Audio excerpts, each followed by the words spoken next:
Hey, Gems. Just listening to one of your songs. And this is Nas's like um by Nas, obviously. But I'm naming this video Half Man, Half Amazing. I got that from the song, of course. But and let me just tell you, before this song came on, is her name Shaja? I don't even know. It's us against the world, DJ Khalid, and I hope that's how you spell her name. I don't know. But so there's so much information coming to me that it's hard to get it out because it's just like like it's a lot.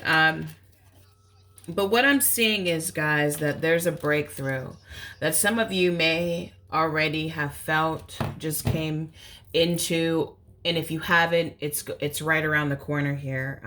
You may have felt stuck. This Pisces moon has a lot of us gems feeling very emotional and not quite knowing where to put the emotions. And it's not just Geminis. This is a lot of the zodiacs. When I'm doing the readings, I'm seeing that.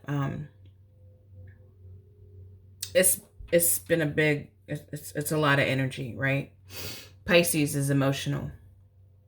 So, however, it's been helping us cleanse. It's been helping us kind of step back and open our hearts more and see where we're really supposed to be at, in different areas of our life. So what I'm seeing here, guys, is like we're mid-month here, September.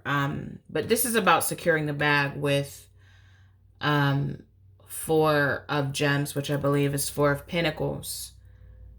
But it's about securing the bag in a way where you're releasing any lack mentality and any kind of belief systems, people, places, things that would hold you back from moving forward in your goals, right? So I'm seeing that your obstacle, I'm seeing two obstacles here that has gotten in the way. Is two, being on the fence. With this Lover's card, I feel like for some of you, you've been avoiding a connection because you've been so focused. And for others of you, you've given too much time to a connection and kind of got away from what's most important to you. It may have become a little codependent, and so you have where your obstacle, the obstacle to overcome is to know where to put your energy at, and also to make a decision and just stick with it. Geminis, we have a hard time making a decision. We can go back and forth all day, and sometimes we can give our power over to let other people make the decisions for us because we don't want to take the responsibility, and we don't want to have that responsibility of what will happen after we make the decision. But I'm seeing in this case, if you want success, if you want what you want, staying on the fence is just going to bring you more confusion, and it's just going to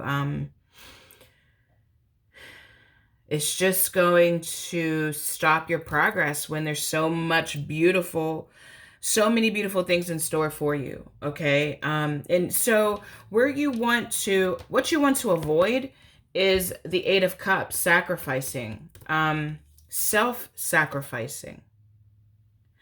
You want to avoid overanalyzing, thinking about others too much to a point where you completely lose yourself, making other people so important that you're no longer important, giving your power away, like self-sacrificing, anything that you're giving your time, your energy to, that's taking away from your success. Because it's saying, look here, guys, it's saying to embrace success, right? Your advice here is to embrace success and let go of anything that would have you sacrifice right now. You're done with sacrificing. Like, we are done with the sacrifices for no reason, getting us nowhere, right? No more of that.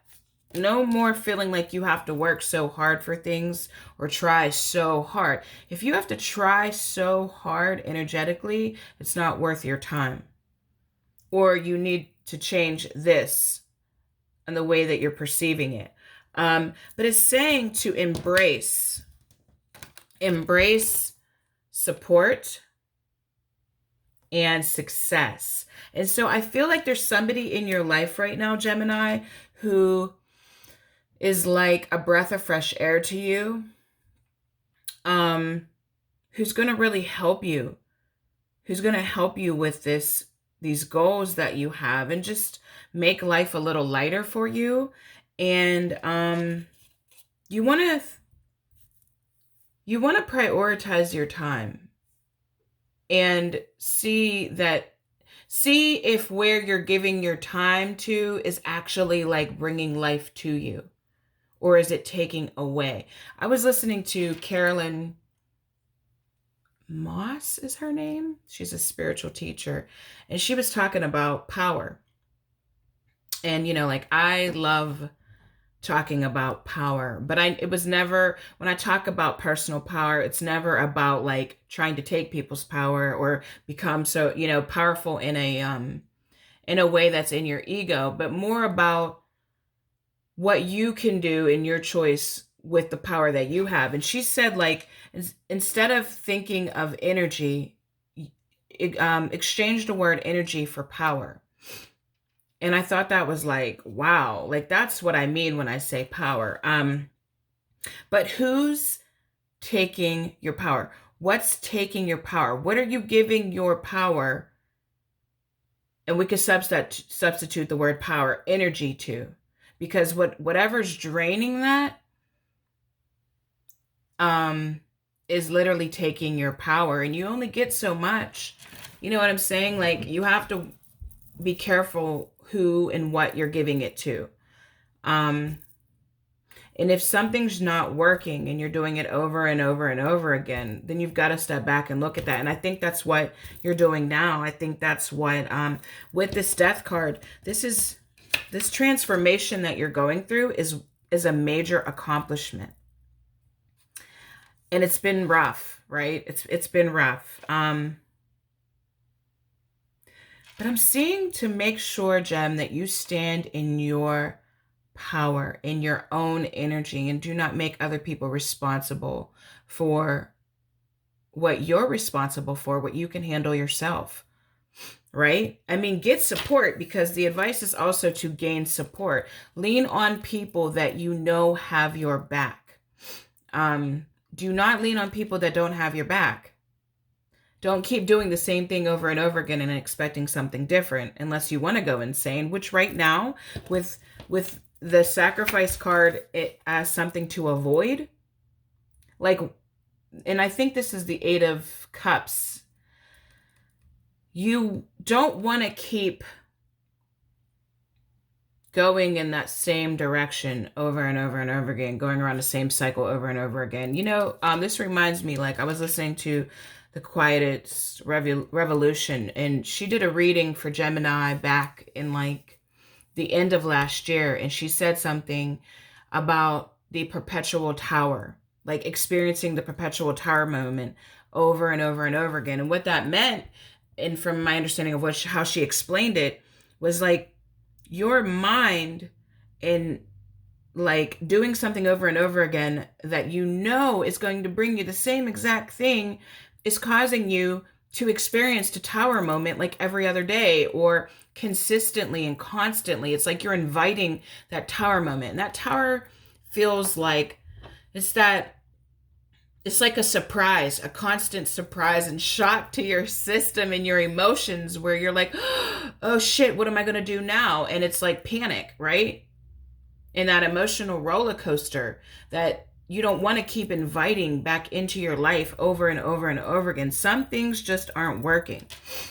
And it's like, it's time to take a step back and bring yourself into balance and be very clear on what is working for you and what is not. And let's start with your mindset. Let's start with what you're thinking, you know. But let me just tell you that you're on to something here. You're going through a major transformation. I feel like if you're listening to this video, you may have already had your aha moment or you're about to have it, and now you're going to feel like you're moving forward. And balancing this energy that you were in before. The goal is to do things that make you feel alive. With this Ace of Roses and passion. You know what, too? I feel like if you can get your hands on some roses, or some rose oil, that would be a good idea right now. I feel, just smelling roses, you know, take a rose bath. But, that will be very healing for you right now. But the key is to connect into what you're passionate about, because you are half man, half amazing twins, and you're on to something amazing. You know, nothing is stopping you here. This is just a matter of not self-sacrificing anymore, not continuing to look for love or look for resources in places that it doesn't exist. That's what you want to avoid. And then, and now just get in the mindset of it already being here. Get in the mindset of living from the end, living from the result now, not waiting until that happens to be happy, but having gratitude now for what you have, having gratitude for how far you've come, how much work you've done, how much you've accomplished, you know, really stepping back and being grateful. Because really, who's to say you're going to be so happy when you accomplish what you're accomplishing anyway? Like, who's to say that it's going to be any different than it is right now if your mind hasn't changed? If you still have the same mindset. So really, this is about mindset, guys. It's just about not sacrificing yourself as far as your belief systems, as far as worry, frustration, doubt, and then also, where are you giving your energy? Where are you giving your power, right? And lean on those that bring you that peace and that joy and are supportive and encouraging, not people who want to tear you down, who don't believe in your dreams and your goals, who don't understand them, negative. Like, get away from that energy as much as you can and move towards support. All right, gems. So I'm going to leave that with you. If you'd like a personal reading, my information is down below.